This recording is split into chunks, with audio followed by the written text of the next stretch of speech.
মোহনবাগানে ফিরছেন ঘরের ছেলে প্রীতম কোটাল। এই নিয়ে কিন্তু একটা জল্পনা বেরিয়ে এসছে। ময়দান 10 নিউজে আমাদের সকলকে স্বাগত জানাই।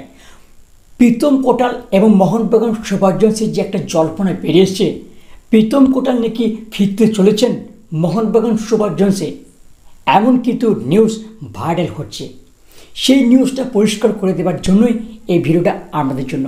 ভিডিওটা স্কিপ না করে পুরো দেখো সমস্ত আপডেট পাওয়ার জন্য।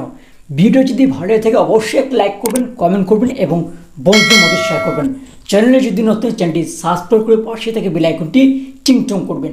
ইন্ডিয়ান ফুটবল, ওয়ার্ল্ড ফুটবল ও লোকাল ফুটবলে সমস্ত আপডেট সবার আগে পেতে। তো চলো মধ্যে আছে, বেশি কিছু কথা বাড়াচ্ছি না, সরাসরি মেন টপিকে বা মেইন আলোচনার দিকে যাওয়া যাক।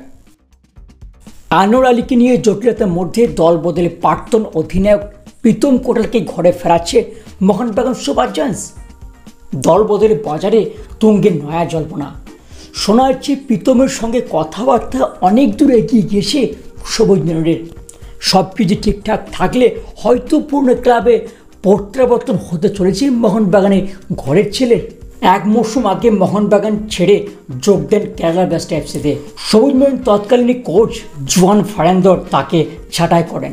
নাকি প্রীতম কোটাল নিজেই ক্লাব ছেড়েছেন সেটা এখনও স্পষ্ট নয়। তবে মোহনবাগান ছাড়ার পর প্রীতমের কণ্ঠে একাধিকবার অভিমান ঝরে পড়েছে। আসলে জুয়ান ফার্নান্দো প্রীতমের বদলে প্রথম পছন্দ হিসেবে আনোয়ার আলীকে খেলানো শুরু করেন। সেই আনোয়ারকে নিয়ে এবার জটিলতা শুরু হয়েছে মোহনবাগানের। আগামী মৌসুমে আদৌ কি তিনি সবুজ মেরুন জার্সি গায়ে চাপাবেন কিনা সেই বিষয়ে এখনও সংশয় তৈরি হয়েছে। এই পরিস্থিতিতে ফের প্রীতমকে মোহনবাগানে ফেরানোর উদ্যোগ শুরু হয়ে গেছে বলে খবর জানা যাচ্ছে।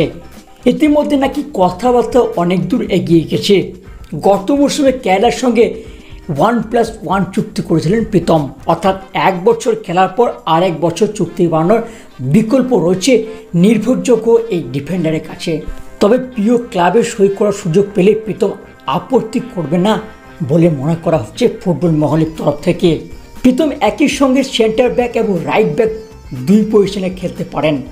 তাকে সই করাতে পারলে একসঙ্গে একাধিক সমস্যা মিটতে পারে বলে মনে করছেন হোসে মলিনা।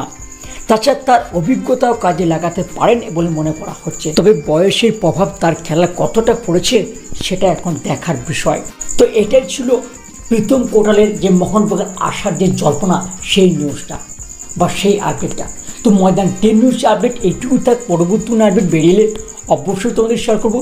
তো ভিডিওটা এখানে শেষ করছি, দেখা হবে পরের এপিসোডে। ততক্ষণের জন্য ভালো থাকবেন, সুস্থ থাকবেন, টাটা।